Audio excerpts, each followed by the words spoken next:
सबसे पहले गायत्री महामंत्र। ओम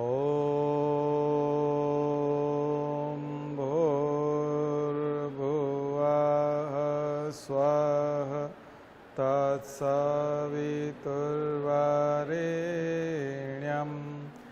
भर्गो देवस्य धीमहि धियो यो नः प्रचोदयात्।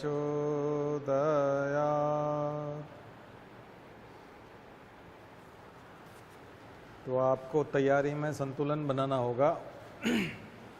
संतुलन इस तरह से बनाना होगा, इक्विलिब्रियम, बैलेंस, कि प्री के साथ मेंस, मेंस के साथ प्री, दोनों तैयारी साथ साथ।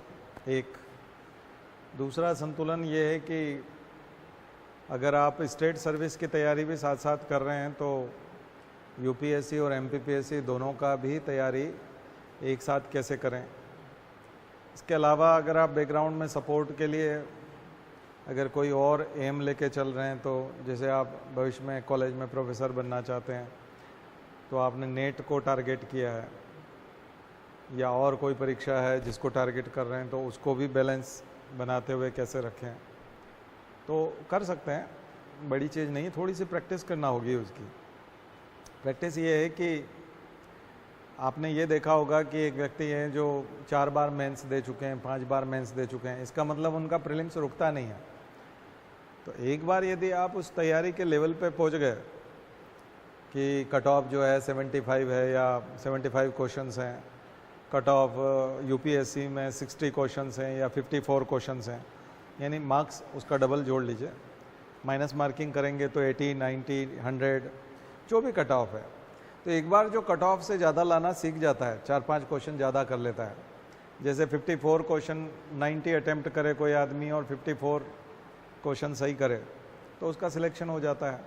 अगर ऐसी कंडीशन है तो अगली बार वो 2-3 क्वेश्चन ज़्यादा ही ठीक करता है, क्योंकि एक साल भर की तैयारी हो जाती है, तो अब तो उससे और ज़्यादा क्वेश्चन ठीक होते हैं। ऐसा ज़रूरी नहीं कि ज़्यादा होंगे, लेकिन होता, स्वाभाविकता यही होता है, सामान्यता ऐसा ही होता है। तो एक बार जब आदमी उस लेवल पे पहुंच जाए कि मेरा अब यूपीएससी का प्री कभी नहीं अटकेगा, अब मेरा एमपीपीएससी का प्री नहीं अटक सकता, है ना। हालांकि ऐसा भी देखा गया है कि एमपीपीएससी का प्री किसी ने 2-3 बार मेंस दे दिया लेकिन बाद में प्री नहीं हो रहा है, ऐसा भी हो जाता है, क्योंकि पैटर्न बदल जाता है थोड़ा। तो ये वो लोग गड़बड़ करते हैं जो प्री मेंस को साथ में तैयार नहीं करते, जो यूपीएससी एमपीपीएससी को साथ में तैयार नहीं करते, उनके साथ बहुत दिक्कत आती है। उनका बस कई लोगों को एक आध ही चांस मिलता है कि एक बार कैसे भी प्री निकल गया, पता नहीं कैसे, अब मेंस निकाल लिया तो ठीक, आगे फिर कभी ज़िंदगी में नहीं निकलना, ऐसे बच्चे भी हैं। तो ये थोड़ा सा मुश्किल है। अदरवाइज़ मैंने देखा 90% लोग जो होते हैं या 95% लोग ऐसे हैं जिनको अगर प्री निकालने की आदत हो गई तो उनका प्री कभी नहीं रुकता, यूपीएससी का हो चाहे एमपीपीएससी का हो, क्योंकि उनको आदत हो गई और अब वो उसको बिल्कुल इम्पोर्टेंस नहीं देते और अब अपने हिसाब से वो तैयारी करते हैं। अगर मेंस निकल रहा तो ठीक, नहीं तो किसी दूसरे एग्ज़ाम को निकाल लेते हैं, जॉब तो लग ही जाता है। तो ये थोड़ा सा आपको करना पड़ेगा, और ये होगा कब, जब आप प्रैक्टिस करेंगे। प्रैक्टिस करते करते आप उस लेवल पे पहुंच जाएंगे। तो आपको बैलेंस करना है, अगर स्टेट सर्विस कर रहे हैं और यूपीएससी कर रहे हैं तो साथ में, किसी एक में हिंदी मीडियम है और दूसरे में इंग्लिश मीडियम में, तब भी हिंदी और इंग्लिश में बैलेंस करना है, हिंदी इंग्लिश में करना है, एमपीपीएससी यूपीएससी को करना है, और प्री और मेंस के बीच में बैलेंस करना है। और जो एग्ज़ाम की तैयारी का जो पैटर्न है, जो हमारा पढ़ने का जो तरीका है, याद करने का जो तरीका है, एक और बैलेंस करना है जो बहुत इंपॉर्टेंट है, वो है फैक्चुअल और कंसेप्चुअल वाला। फैक्चुअल भी पढ़ना है, कंसेप्चुअल भी पढ़ना है। वो ल्यूसेंट में जो आता है वो केवल फैक्चुअल होता है। ल्यूसेंट की किताब से कॉन्सेप्ट तैयार नहीं होते, फैक्ट्स तैयार हो जाते हैं। तो कई बार उस किताब से फ़ायदा हो जाता है, कई बार उस किताब के हिसाब से क्वेश्चंस आ जाते हैं, बहुत ज़्यादा आ जाते हैं, जैसा इस बार भी यूपीएससी ने या एमपीपीएससी ने किया है।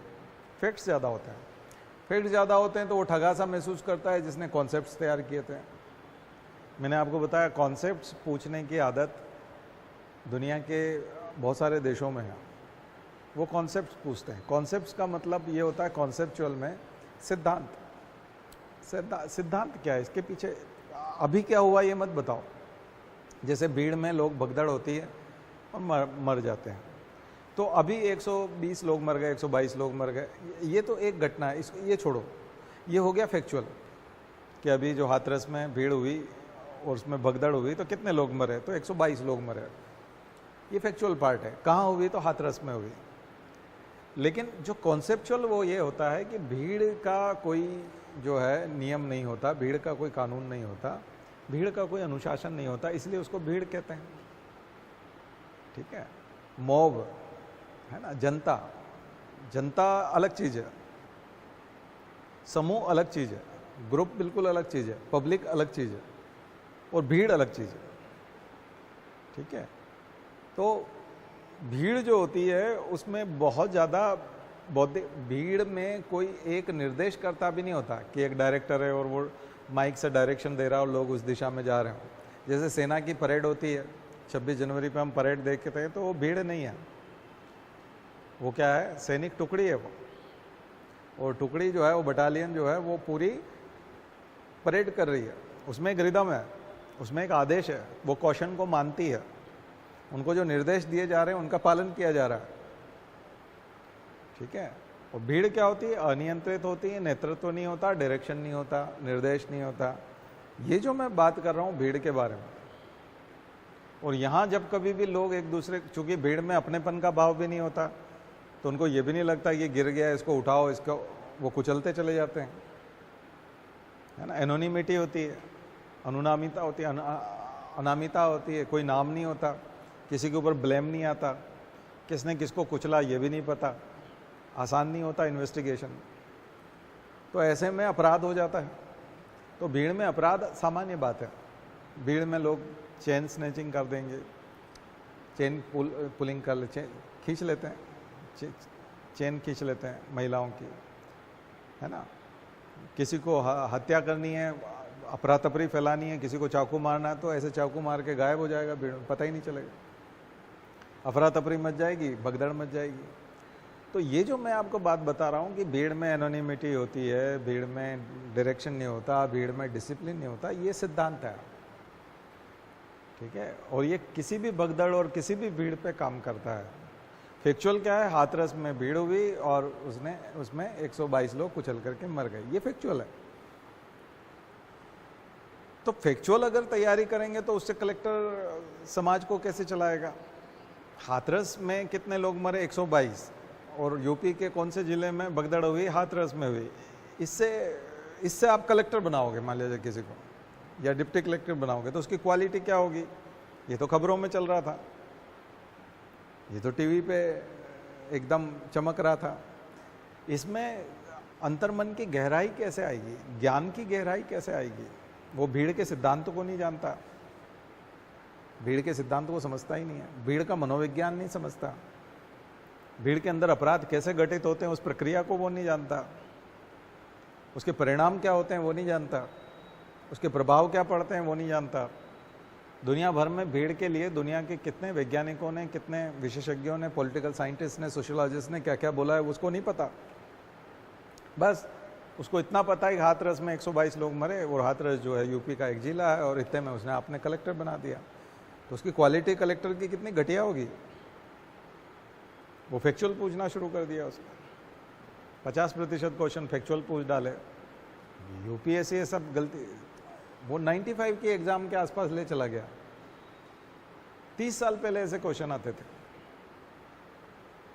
30 साल पहले आते थे ऐसे क्वेश्चन जो उसने इस साल पूछे।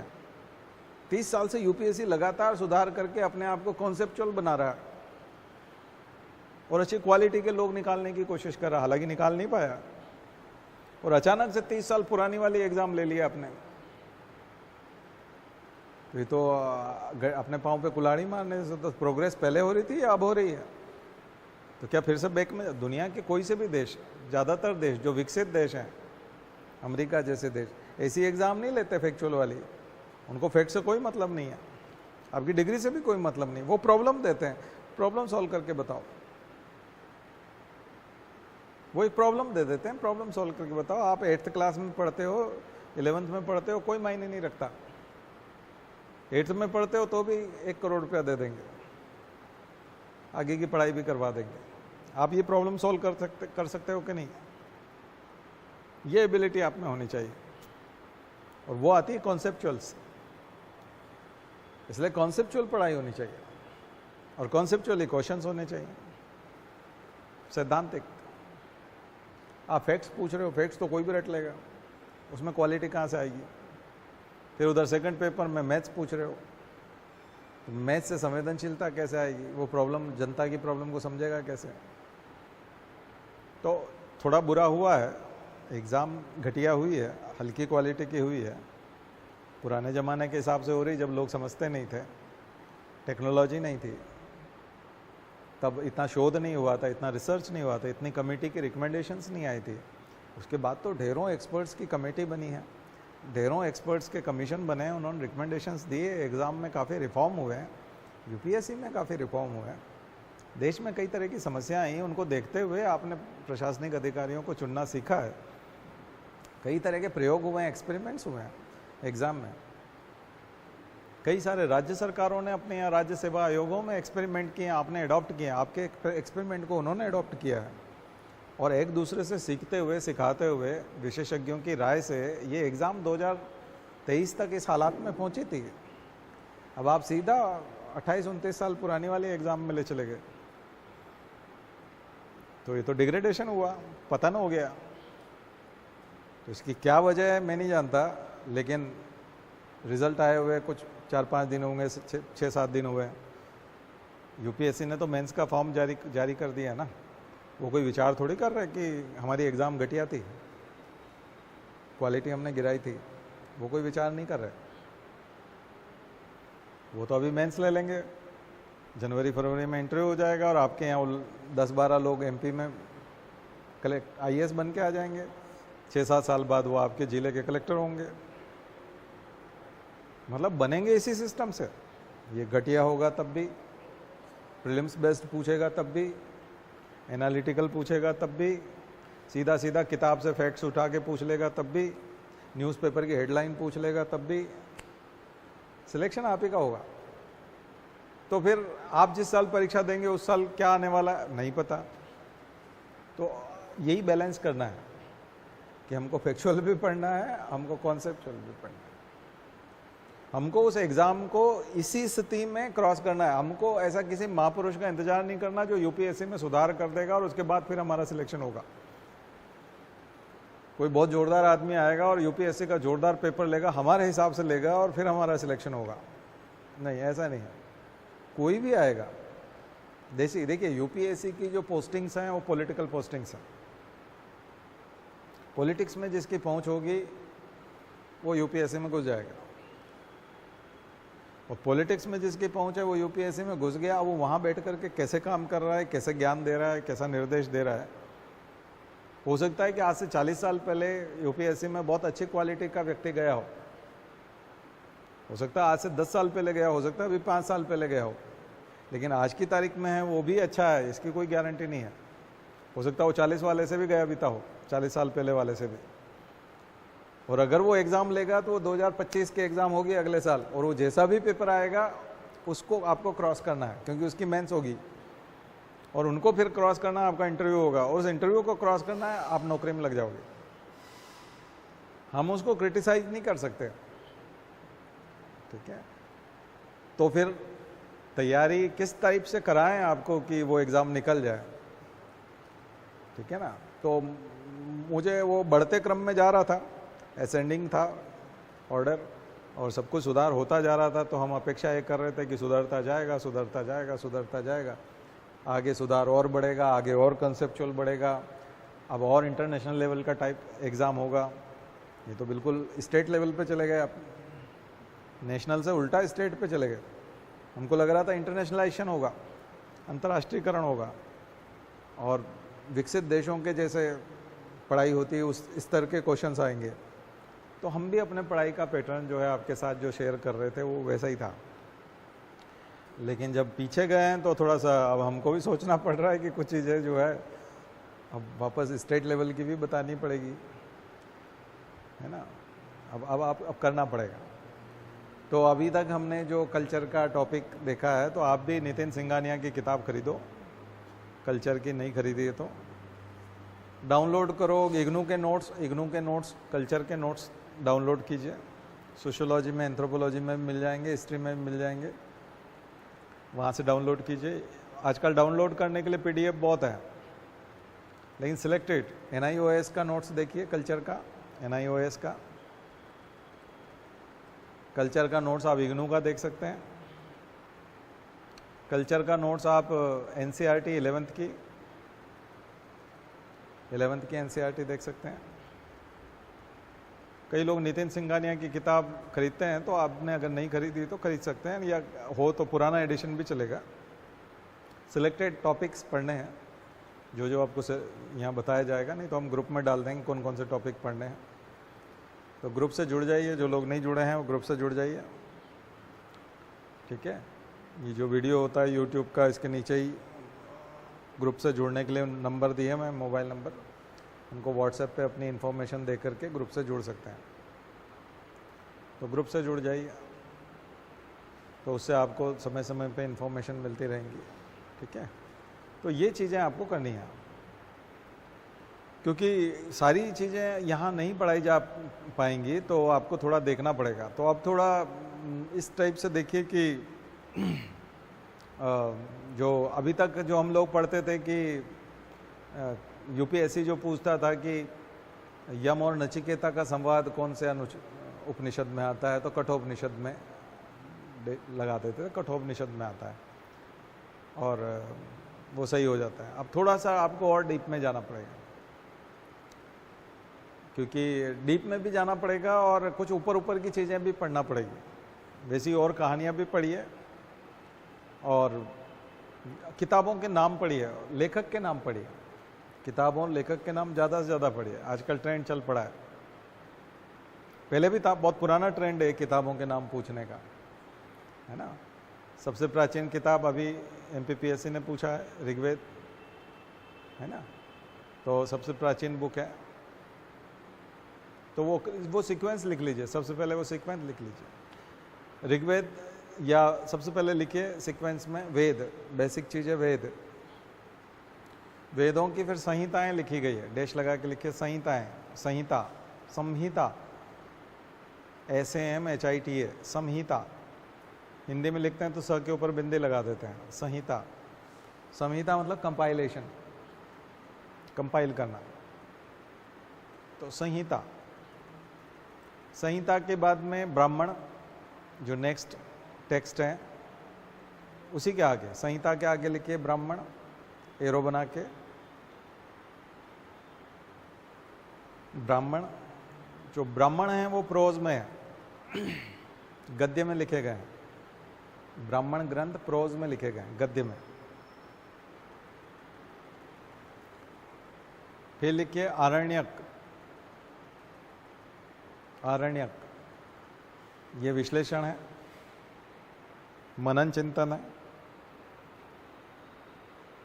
आरण्यक जंगलों में बैठ के हुआ है, इसलिए इसका नाम आरण्यक है। और अंतिम भाग है इसका उपनिषद, उपनिषद, ठीक है। उपनिषद एक्सप्लेनेशन है according two questions, questions from students. तो स्टूडेंट्स जो है वो नज़दीक बैठ करके क्वेश्चन कर रहे हैं टीचर से, तो वो उनके आंसर्स हैं, क्वेश्चन एंड आंसर्स। तो बिल्कुल बेसिक चीज़ है। शुरू के 3 वेदों को, ऋग्वेद, यजुर्वेद, सामवेद, तीनों वेदों को त्रयी बोलते हैं, त्रयी कहा जाता है,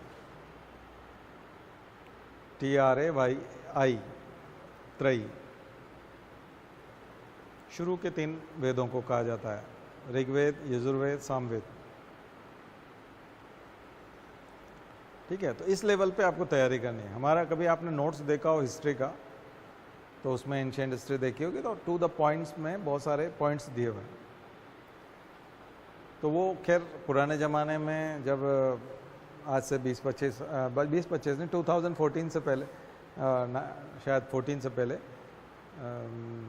जो प्रीलिम्स में ऑप्शनल होता था, प्रीलिम्स में एक ऑप्शनल सब्जेक्ट भी होता था, और ऑप्शनल सब्जेक्ट लोग ज़्यादातर हिस्ट्री लेते थे, इंडियन हिस्ट्री। तो मेंस में एक ऑप्शनल तो उनका हिस्ट्री हो जाता था, फिर 2 ऑप्शनल रखते पढ़ते थे तो एक और लेते थे।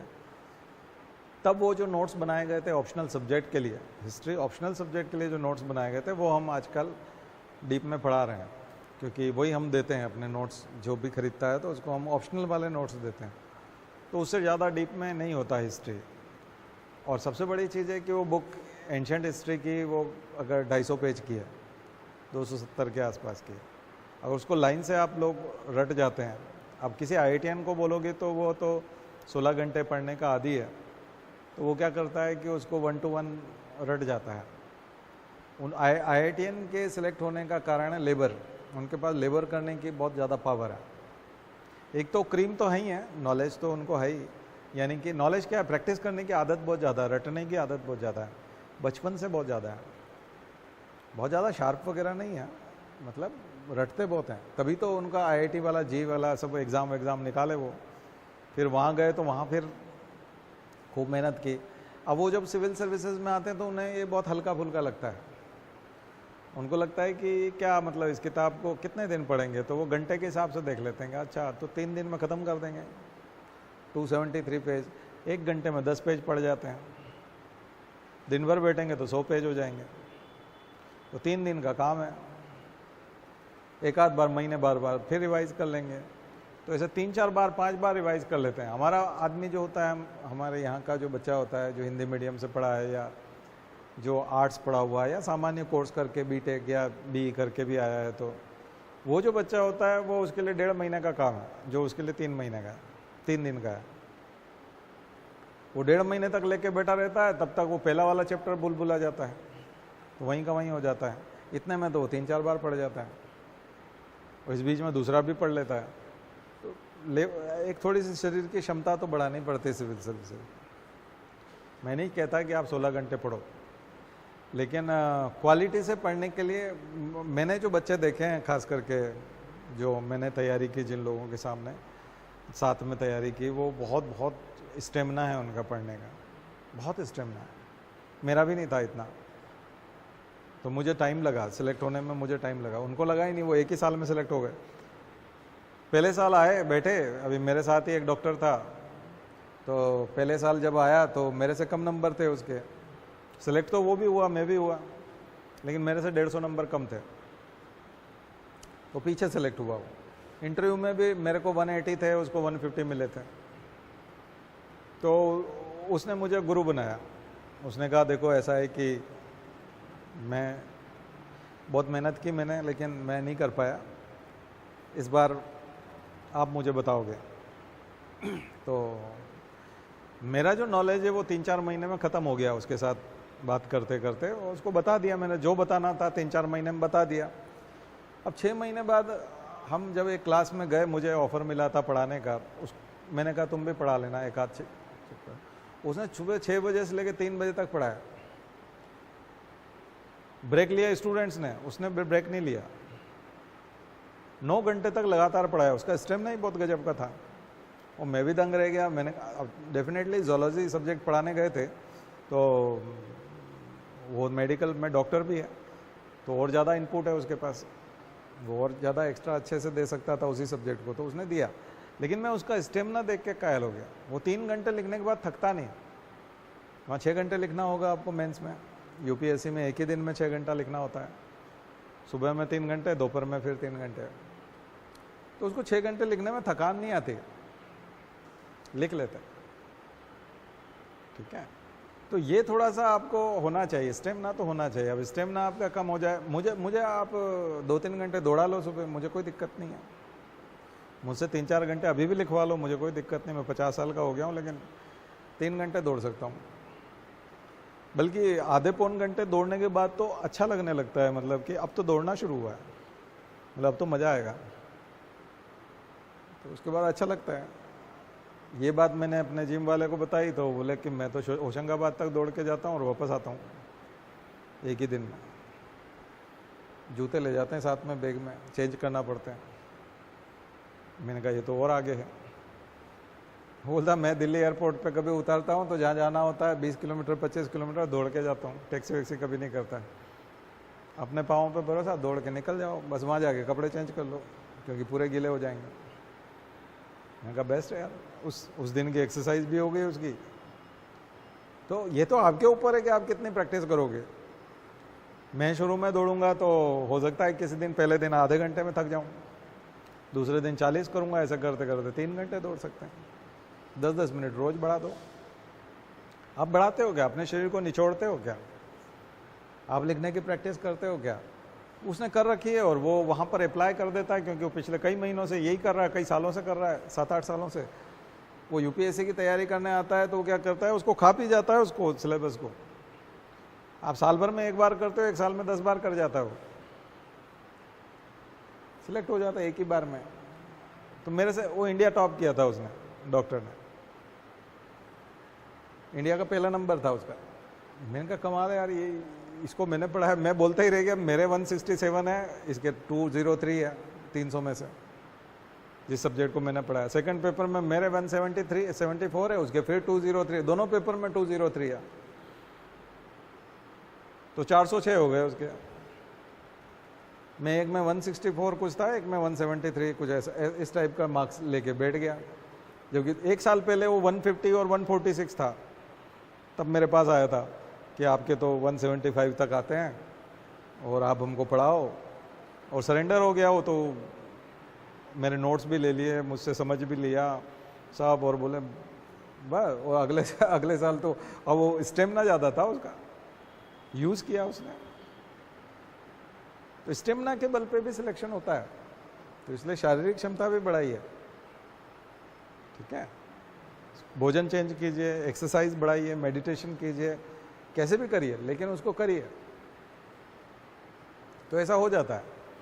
तो यही देखते हैं हम लोग कि अंतर क्या है कि दूसरे बच्चे सेलेक्ट हो रहे हैं और हम नहीं हो रहे हैं। ठीक है, तो वो अंतर ये है। तो फिर हम भी बहुत ज़्यादा सब किताबें इकट्ठे करने से नहीं होगा, पढ़ने से होगा। किताब लाओ, उसको पढ़ो, ख़त्म करो, फिर नई किताब खरीदो, उसका रिवीजन भी करो फिर पुराने वाले का। कई लोग किताबें बहुत इकट्ठे कर लेते हैं।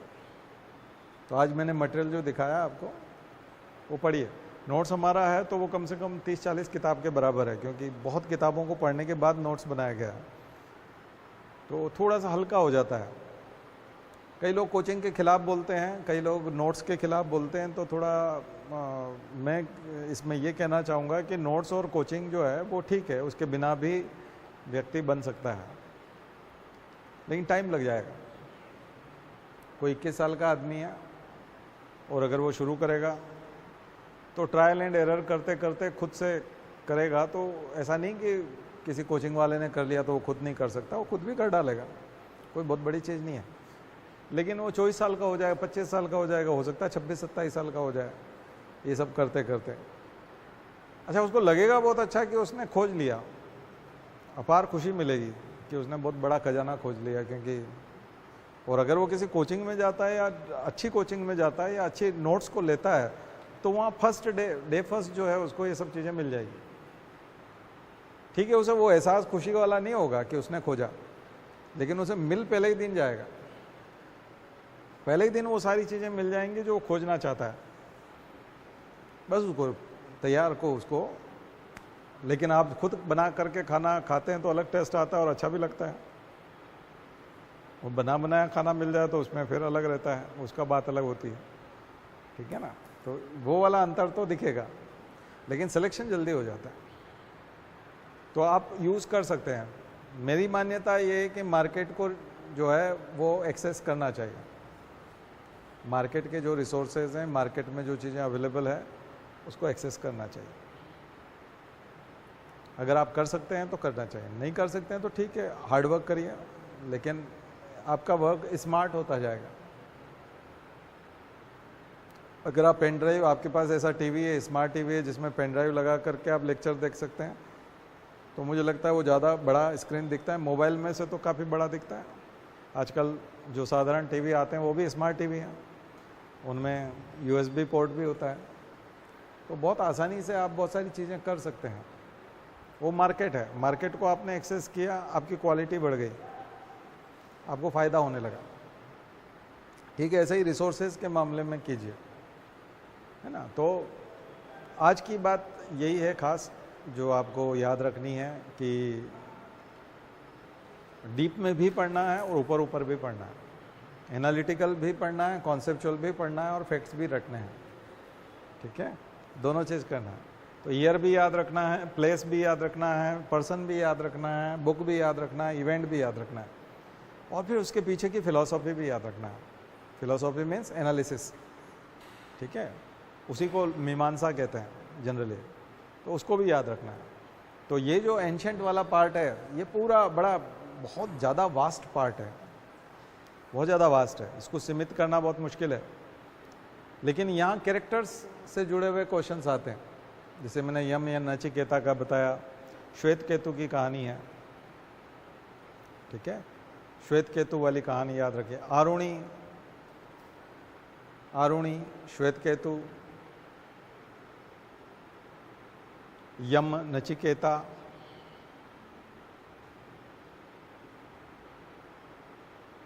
ये सारी कहानियां आपको उपनिषदों की मिलेंगी, ठीक है। ऐसे ही ब्राह्मण ग्रंथों में सबसे इंपॉर्टेंट है शतपथ ब्राह्मण, तो मैं होमवर्क में आपको देता हूं शतपथ ब्राह्मण।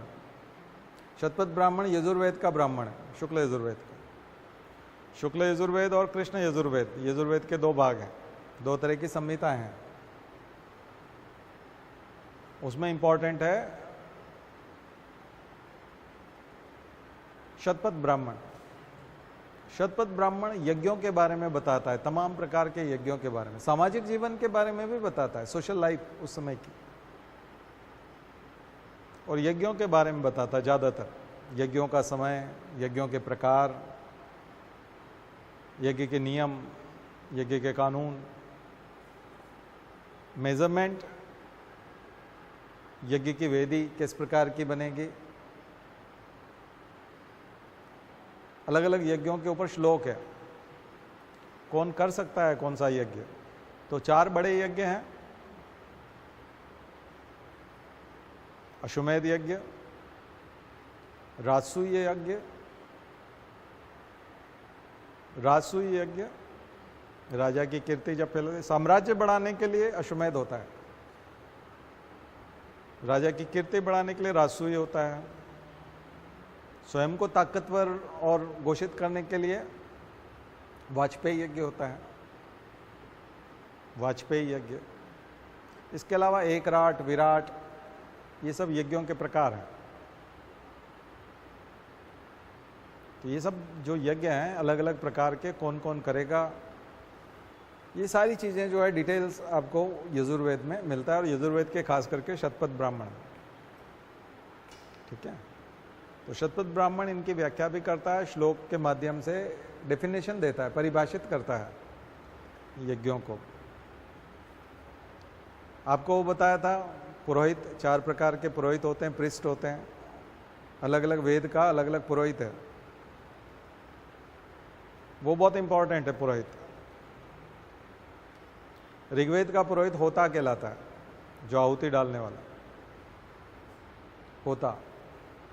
ऋग्वेद का पुरोहित कौन है? प्रिस्ट, होता। जनरली जो आहुति डालता है उसे होता कहा जाता है। यजुर्वेद का पुरोहित अधर्व्यू, अधर्व्यू, ADHRVYU, अधर्व्यू। सामवेद का पुरोहित होता है उद्गाता, उद्गातर या उद्गाता। हिंदी में हम उद्गाता बोलते हैं, वहाँ पर उद्गातर बोलते हैं, GATR, UDGATR, उद्गातर। और अथर्ववेद का होता है ब्रह्मा या ब्रह्मा, यज्ञ का निरीक्षक, यज्ञ के निरीक्षण का काम करता है, इंस्पेक्शन। ब्रह्मा या ब्राह्मण ये यज्ञ का निरीक्षण करता है। ये 4 पुरोहित हैं, 4 तरह के पृष्ठ हैं, चारों वेदों में अलग अलग है, वेदों के हिसाब से हैं ये 4 पृष्ठ। तो ये जोड़ी बनाने के लिए आता है कभी कभी। होता होत्र से बना है, अग्निहोत्र, सेक्रीफाइस, यज्ञ को इंग्लिश में सेक्रीफाइस कहते हैं, ऑल्टर भी बोलते हैं, यज्ञ कुंड को हम बोलते हैं ऑल्टर। तो सेक्रीफाइस, यज्ञ। अब ऋग्वैदिक काल में आप देखेंगे कि उस समय में जो बलि है वो बड़ी सांकेतिक है, और सांकेतिक नहीं, हालांकि कुछ लोग बोलते हैं बलि जानवरों की देते थे, जो भी है। अब अलग अलग ग्रंथों में अलग अलग समय में अलग अलग लिखा है, तो हम उसमें नहीं जाते। और ये भी लिखा है वेदे हिंसा हिंसा न भवति, वेदों की हिंसा को हिंसा नहीं कहते। यानी वेदों में यदि कोई हिंसा है, वायलेंस है, तो वो हिंसा नहीं है, उसको नहीं मान सकते हिंसा। तो ये भी लिखा हुआ है। तो बहुत सारे श्लोक के क्या अर्थ हैं हम उसमें नहीं। अब वो क्या है, वामपंथ और दक्षिण पंथ का खेल है। जो राइटिस्ट हैं, लेफ्टिस्ट हैं, तो लेफ्टिस्ट राइटर हैं वो हिंदू धर्म को नीचा दिखाना चाहते हैं, तो वो भी एक्सट्रीमिज़म में चले जाते हैं। और इधर दक्षिणपंथी लोग जो हिंदू धर्म को सर्वोच्च दिखाना चाहते हैं, वो भी एक्सट्रीमिज़म में चले जाते हैं। तो दोनों तरफ एक्सट्रीमिज़म आता है तो लड़ाई होती है। और कई लोग मानते हैं कि 1930 से लेकर 1970-75 तक जो इतिहास लिखा गया वो सब वामपंथियों ने लिखा है। और वामपंथियों ने लिखा है, पढ़ते लिखते भी वही थे, लिखते भी वही थे। और इंग्लिश ट्रांसलेशन से इंग्लिश से हिंदी भी उन्होंने किया। कुछ इतिहास जो है वो अंग्रेज़ों ने लिखा है, तो अंग्रेज़ भारत के हितैषी नहीं थे, इसलिए वो सब बिगाड़ के चले गए। बाद के इतिहास में थोड़ा अभी एनसीईआरटी में बदला हुआ है, 2003 में मुरली मनोहर जोशी ने किया था, अभी फिर कर रहे हैं। तो इसको ठीक करने का काम किया जा रहा है इतिहास को अब फिर से। तो उसको भगवाकरण का नाम दिया जाता है, सेफ्रनाइजेशन, कि अब हिंदू धर्म के हिसाब से इतिहास गढ़ा जा रहा है। उसमें सब कुछ जो लिखा हुआ है उसको श्रेष्ठ बता दिया जाएगा, काफ़ी चीज़ें करेक्शन की जाएंगी, क्योंकि उसमें गलत लिखा हुआ था। क्योंकि उस समय तो मांसाहार भी बताया गया है ब्राह्मणों के द्वारा, उसमें बहुत कुछ है।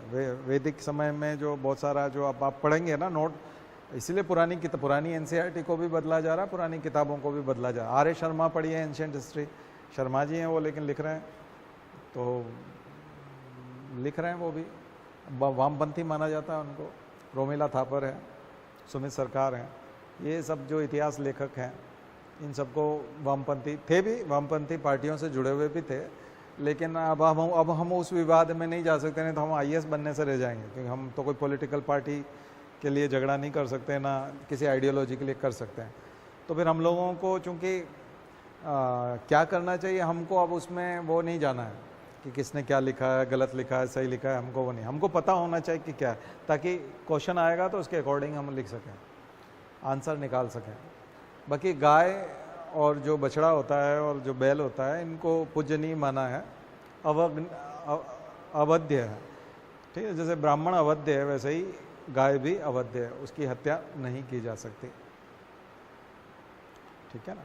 लेकिन कई जगह यज्ञों में बलि देने की प्रथा है। तो ये कालांतर में लिखे गए साहित्य में है या उसी समय के साहित्य में, ये भी बहुत ज़्यादा नहीं, लेकिन वेदों में कई जगह उसका मीनिंग वही निकाला गया है। ठीक है। तो ये जो समय जो मैं आपको बता रहा हूँ, ये समय 1000 ईस्वी के आसपास का है।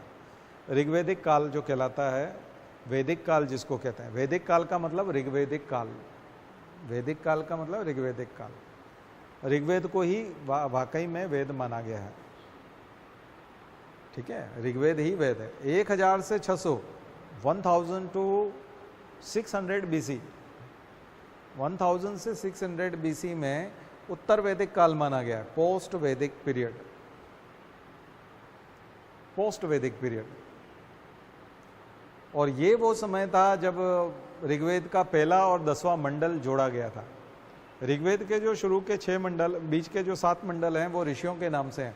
उसमें महर्षि अत्रि हैं, विश्वामित्र हैं, जो वशिष्ठ हैं, है ना, इन सब के नाम से एक एक मंडल है और उनकी रचना ऋषियों ने की है। एक मंडल ऐसा है जिसमें महिला ऋषि भी थी, महिलाएं भी थी, अपाला, घोषा और कात्यायनी, उनका जिनका नाम आता है, तो उन्होंने वेदों की रचना की थी। बाकी सब पुरुष ऋषि थे जिनके नाम से गोत्र चलते हैं, भारद्वाज, विश्वामित्र, अत्रि, है ना, कश्यप, और जो एक और बताया आपको वशिष्ठ, है ना। तो ये सारे जो गोत्र, ब्राह्मण गोत्र माने जाते हैं, ये यहीं से निकले हैं। सप्त ऋषि, 7 ऋषि, वो 7 मंडल। तो 10 मंडल का है, तो एक जो है उनसे लिखा गया। एक मंडल ऐसा है जो राजाओं ने लिखा है, जो ऋषि नहीं थे, ब्राह्मण भी नहीं थे, वो राजा थे, क्षत्रिय थे और राजा थे। तो राजा ने भी लिखा है, उस समय के राजाओं ने भी लिखा है। लेकिन पहला और 10वां मंडल जो है, पहला और 10वां मंडल उत्तर वैदिक काल में जोड़ा गया है, ऋग्वेद में जोड़ा गया है, और इसी के अंदर नदी सूक्त और पुरुष सूक्त आते हैं। नदी सूक्त में सारी नदियों का वर्णन है, किन किन नदियों को क्या क्या कहा जाता था, उसमें नर्मदा नदी तक है। रेवा नाम जो नर्मदा नदी का आता है वहीं आता है। बाकी गंगा नदी का नाम सबसे आखिरी में है, गंगा नदी बाद में आई है, इसलिए उत्तर वैदिक काल आया। गंगा नदी के लिए आपको भागीरथ का इंतजार करना पड़ेगा, ठीक है। भागीरथ गंगा को लेकर आए थे, तो भागीरथ से पहले गंगा नहीं है, ऐसा माना जाता है। इसलिए ग्रंथ में फिर आपको सबसे प्राचीन नदी जो है वो सरस्वती नदी है। सरस्वती सबसे इम्पोर्टेंट भी है और प्राचीन नदी भी है। और सरस्वती को नदी स्वरूप इसलिए माना गया कि वो ज्ञान की देवी, कला की देवी, ज्ञान की देवी, साहित्य की देवी, तो इसलिए सरस्वती को ज्ञान माना गया है, ज्ञान की नदी। उसके किनारे बहुत सारे ग्रंथों की रचना हुई होगी या जो भी है, इस कारण से सरस्वती की कल्पना है। बाकी बहुत सारी नदियां हैं जिनको अलग अलग नाम है, वितस्ता झेलम का नाम है, पुरुषनी रावी का नाम है, ठीक है, तो वो सब याद रखिएगा। बिपाशा व्यास नदी का नाम है, ठीक है, तो ऐसे याद रखिए पुरानी नदियों के नाम, ठीक है। जो काबुल नदी है, जो अभी काबुल बोलते हैं, उसका कुबा नाम था, ठीक है, सिंधु की सहायक नदी, अभी वो काबुल नदी के नाम से है, उसका नाम कुबा था। तो अफगानिस्तान जो है वो भी देवभूमि थी, वहाँ पर भी एक तरह से देवता निवास करते थे। पूरा जो स्वर्ग वाला भाग था वो सप्त सैंधव प्रदेश था। सप्त सैंधव प्रदेश, सिंधु के सहायक 7 सहायक नदियाँ, तो वो नदी सूक्त में मिलेगा आपको। तो नदी सूक्त जो है इस बारे में। पुरुष सूक्त जो है वहाँ से वर्ण व्यवस्था की शुरुआत जाति व्यवस्था में हुई है, एक तरह से ऊंच नीच की शुरुआत। ऊंच नीच के लिए जिम्मेदार पुरुष सूक्त को माना जाता है। वो 10वां मंडल है ऋग्वेद का, वो बाद में जोड़ा गया। मूल ऋषियों ने नहीं लिखा था, बाद में जोड़ा गया। ब्राह्मणोत मुखमासीद बाहु राजन्याकृत उद्रस्य तदा वैश्य पदभ्याम शूद्रो अजायत। मुख से ब्रह्मा की उत्पत्ति हुई है, बाहु से राजन्य की यानी क्षत्रियों की, उरु तदस्य वैश्य है ना, कटी भाग से, कमर वाले भाग से वैश्य उत्पन्न हुए हैं, और जो सबसे पैर सबसे नीचे हैं वहाँ से शूद्रों का जन्म हुआ। ये विराट पुरुष की कल्पना, ब्रह्मा का भी बोलते हैं कुछ लोग, विराट पुरुष बोलते हैं, अलग अलग नाम है उससे। कोई आदि पुरुष बोल दीजिए, विराट पुरुष बोल दीजिए, अलग अलग हैं। तो उसे इसी से उसका नाम है पुरुष सूक्त। पुरुष सूक्त उस पुरुष से जो है अलग अलग स्थानों से, इसलिए शूद्र जो है, ऊपर के तीनों वर्ण जो हैं वो एक तरह से शुद्ध वर्ण है, और तीनों में एक तरह से उपनयन होगा, और तीनों ऐसे हैं जिनको द्विज कहा जाएगा, यानी जिनका दूसरा जन्म हो सकता है। यानी वो पढ़ लिख करके उनको शिक्षा भी मिलेगी, वो पढ़े लिख भी जाएंगे, उनका उपनयन भी हो सकता है, और उनको शिक्षा भी दी जा सकती है, और वो दूसरा जन्म भी ले सकते हैं, यानी गुरु भी उनका कोई हो सकता है। शूद्र जो हैं उससे बाहर हैं, और उनकी स्थिति जन्म के आधार पर उत्तर वैदिक काल में लगभग हो गया था। वैदिक काल में नहीं था। वैदिक काल में वो इंटरचेंजेबल थे। 1000 BC से पहले वो सब आपस में परिवर्तित हो सकते थे, चेंज हो सकते थे। ब्राह्मण शूद्र हो सकता था, शूद्र ब्राह्मण हो सकता था, लेकिन उत्तर वैदिक काल में वो रिजिड हो गया, वो क्लोज सिस्टम हो गया। अभी जाति व्यवस्था नहीं आई है उस तरह की उत्तर वैदिक काल में, जाति व्यवस्था, लेकिन वर्णों में क्लोज सिस्टम आ गया, वर्ण क्लोज हो गए। मनुस्मृति आती है तो फिर पूरी तरह से जाति व्यवस्था आ जाती है। मनुस्मृति को विकसित होने में 200 साल लगे हैं लगभग, और फिर वो जाति व्यवस्था को जन्म देती है जो बहुत ज़्यादा गैर बराबरी लेकर आती है, ठीक है। तो ये सारी चीज़ें जो मैं आपको बता रहा हूँ, तो इस चीज़ को समझिएगा। अभी स्मृतियाँ नहीं आई हैं, स्मृतियाँ लेट आई हैं, क्योंकि वो कानूनी सामाजिक नियम और व्यवहार के ग्रंथ हैं, धार्मिक ग्रंथ नहीं है। ये जो हम बात कर रहे हैं धार्मिक ग्रंथ हैं। और यहाँ जो वेदों की स्तुति, वेदों में जो देवों की स्तुति है, वो सबसे इंपॉर्टेंट देवता वरुण देवता है, इंद्र से भी बड़े देवता हैं। ब्रह्मा विष्णु महेश का कंसेप्ट वैदिक काल में नहीं है, ध्यान रखिए। ब्रह्मा विष्णु महेश का नाम बहुत कम, एक जगह विष्णु का नाम आया, बाकी जगह नहीं आता है। ब्रह्मा विष्णु महेश जो देवता हैं वो उत्तर वैदिक काल में डेवलप हुए हैं, 1000 BC के बाद। सेंट्रलाइजेशन चेंज हो गया, मतलब जो सेंट्रल पॉइंट है वो चेंज हो गया। पहले कौन था? पहले पूषण एक देवता थे जो बाद में जाकर के शूद्रों के देवता हुए। वरुण देवता सबसे इंपॉर्टेंट, अग्नि देवता, वायु देवता, पवन देवता, और इंद्र राजा के रूप में, लौकिक मतलब वो स्वर्ग का राजा इंद्र। तो इंद्र और वरुण दो इंपॉर्टेंट थे और वही सब कुछ थे। ऋग्वेद के समय में वही सब कुछ है, लेकिन उत्तर वैदिक काल में जो राजा है, जो देवता हैं, वो चेंज हो गए हैं थोड़ा। ब्रह्मा विष्णु की तरफ पावर सेंटर चला गया, शक्ति के केंद्र ब्रह्मा विष्णु महेश हो गए। वरुण लगभग गौण हो गए, नेग्लिजिबल, उनका कोई बहुत ज्यादा स्थान नहीं रहा। पूषण जो है वो शूद्रों के हो गए, और इंद्र जो है अभी अब सबऑर्डिनेट हो गया। अब इंद्र जो है वो सबऑर्डिनेट है, ठीक है। और दूसरे बहुत सारे ऋषि वो इंपॉर्टेंट हो गए। तो ऋषि जो हैं वो गुरु के हिसाब से। तो देखिए, मनुष्य कोई 100 साल 150 साल से ज़्यादा जिंदा नहीं रहता, जबकि आपको वशिष्ठ लगभग 1000 साल तक मिलते हैं, परशुराम 1000 साल तक मिलते हैं, कश्यप मिलते हैं। तो इसका मतलब है कि ये पोस्ट होती थी। इसका मतलब है ये क्या है, प्रिंसिपल कलेक्टर की तरह कोई पोस्ट थी। उस पोस्ट पे जो बैठता था उस व्यक्ति को ये नाम दिया जाता था। क्योंकि ये तो हम बायोलॉजिकल साइंस के हिसाब से या मेडिकल साइंस के हिसाब से हम लोग बिलीव नहीं कर सकते कि कोई 1000 साल तक जिंदा रहा होगा और एक्शन में भी होगा और हमेशा ही गुरु रहा होगा। भाई कभी न कभी अवस्था डलेगी तो हो सकता है कि वो इनएक्टिव हो जाए, लेकिन आप देखोगे कि 200 साल बीत गए तब भी व्यक्ति मौजूद है और पढ़ा रहा है ना। फिर 200 साल बीत गए फिर भी पढ़ा रहा है, भीष्म को भी पढ़ा रहे हैं, उधर राम को भी पढ़ा रहे हैं। तो सबके गुरु एक साथ कैसे हो सकता है? कोई रामायण में है तो महाभारत में भी है। तो सभी पात्र जो हैं वो पोस्ट हैं। तो वेदों में जो है इंद्र भी एक पोस्ट है। तभी तो इंद्र कभी बहुत बदमाश है, कभी बहुत अच्छा है, कभी बहुत दानी है, कभी बहुत उदार है, कभी सब कुछ छीनने वाला है, कभी सब कुछ लूट ले जाता है, कभी सब कुछ दान कर देता है, कभी बहुत अच्छा ही होता है, कभी डर के भाग रहा होता है, कभी वो महिलाओं की रक्षा कर रहा है, कभी वो रेपिस्ट है किसी कहानी में उसको।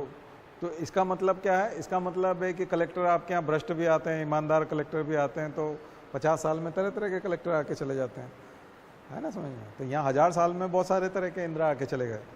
जो भी इंद्र का काम करता था, हम बोलते हैं कि इंद्र ने ये किया है, लेकिन इंद्र एक पोस्ट है। हम ये भी बोलते हैं ना कलेक्टर ने ये किया। तो दरअसल ये मॉडल जो ये मैं बता रहा हूँ, ये समझने के लिए बता रहा हूँ, अदरवाइज तो आप विश्वास नहीं कर पाएंगे ना। खास करके आप आधुनिक साइंस को पढ़ते हैं, मेडिकल साइंस को पढ़ते हैं, और आप जानते हैं कि एक उम्र जो है किसी का पीछा नहीं छोड़ती, और एक समय के बाद में आदमी की उम्र ढलती है, वो फिर वो कमज़ोर होगा। तो मुझे नहीं लगता है कि, खास करके मैं बायोलॉजी का स्टूडेंट हूँ, विज्ञान का विद्यार्थी हूँ, अध्यात्म पढ़ता हूँ, लेकिन मैं थियोलॉजी का स्टूडेंट तो नहीं हूँ। तो उसको उस तरह से तो नहीं मान सकते कि वही व्यक्ति होगा सेम। और जो बार बार कहा कि 17 बार क्षत्रियों का विनाश किया भगवान परशुराम ने, तो डेफिनेटली 17 बार किया है। इसका मतलब है कि पुलिस ने 17 बार दंगा निपटाया। तो एसपी जो है वो 17 बार होगा, क्योंकि कोई एक ही व्यक्ति, आलोक कुमार एसपी, और उसने 17 बार दंगा ठीक किया, ये थोड़ा सा मुश्किल है। लेकिन हाँ, एसपी साहब जो है वो हमेशा दंगे को ठीक करते हैं, दंगे को मतलब शांति में बदल देते हैं। तो ये हुआ होगा क्योंकि वो परशुराम की पोस्ट पे जो व्यक्ति रहा होगा उसने क्षत्रियों को सबक सिखाया होगा, जो भी होगा, ठीक है ना। तो वो गले उतरता है। लेकिन आप बिल्कुल ही अब पौराणिक ही रहना चाहते हैं कि नहीं, हवा में ही उड़ते थे सब और बहुत बड़े हो जाते थे और फिर बहुत ही चूहे जैसे हो जाते थे, और ये सब तो फिर वो बच्चों को समझाने में भी दिक्कत आएगी, क्योंकि साइंस पढ़ते हैं वो आर्किमिडीज पढ़ते हैं, आइंस्टीन पढ़ते हैं, न्यूटन पढ़ते हैं। तो यथार्थ में तो होना चाहिए, यथार्थ के हिसाब से आप समझने की कोशिश करेंगे तो मुझे लगता है कि उसकी गरिमा भी बनी रहेगी, उनकी इज्जत भी बनी रहेगी, नहीं तो कोई गप लगेगी। इसीलिए हम कई लोग बोलते हैं ये मिथ है, मिथक है, यानी पौराणिक है। इसलिए पुराणों को कोई नहीं पढ़ता, पुराणों में विश्वास भी नहीं करते। पुराण 18 हैं, लेकिन अधिकांश में इसी तरह की गप है। उसमें एक तो लौकिक लोग आ गए हैं, बहुत सारे राजाओं का राजवंश है, डायनेस्टीज़ हैं, गुप्ताज तक की डायनेस्टीज़ हैं। आप किसी राजा के माता पिता और उनके बारे भगवानों की बात नहीं कर रहे हैं, आप राजा का इतिहास बता रहे हैं। तो पुराण उस समय का हिस्टोरिकल डॉक्यूमेंट है, हिस्टोरिकल आर्काइवल है ना, आर्काइवल है वो, यानी उसमें उससे हमको हिस्ट्री पता चलती है। मौर्य साम्राज्य के बारे में भी पता चलता है हमको, पाटलिपुत्र में कौन कौन राजा हुए उसके बारे में पता चलता है। तमाम प्रकार के पुराण जो है उन सब के बारे में बताते हैं। इस बीच में जो ऋषि हैं उसमें आते हैं और वो बहुत तरह की कहानियाँ कहते हैं, वो जो विश्वास नहीं होता कि ऐसा भी हो सकता है। तो उसको साइंस का नाम देना भी धूर्तता है और मूर्खता भी, तो वो सब साइंस नहीं है, ध्यान रखिए। साइंस अपने आप में आयुर्वेद है, योगा अपने आप में एक साइंस है, पतंजलि का आयुर्वेद है, बहुत सारी चीज़ें हैं जो प्रूव होती हैं। और दरअसल हिंदू धर्म को महान बताने के लिए गप लगाने की ज़रूरत नहीं है। नहीं, भारतीय संस्कृति जो है किसी गप से या किसी को बहुत लंबा चौड़ा छोटा और भारी भरकम वजन उठाने वाला बोलने देने से भारत की संस्कृति बल्कि ईश्वर ने तो साधारण मनुष्य के रूप में जन्म लेकर के बिना चमत्कार के अपनी कथा को आरंभ किया है और अपने जीवन को सार्थक किया और शिक्षा दी है। और यहाँ मनुष्य से अब असाधारण काम करवा करके जो है ये नहीं होना। भगवान भी यही शिक्षा देते हैं, साधारण बनो, सरल बनो। सरल बनना कठिन काम है, ठीक है ना, कठिन बनना बहुत आसान काम है, लेकिन सरल बनना बहुत कठिन काम है, ठीक है।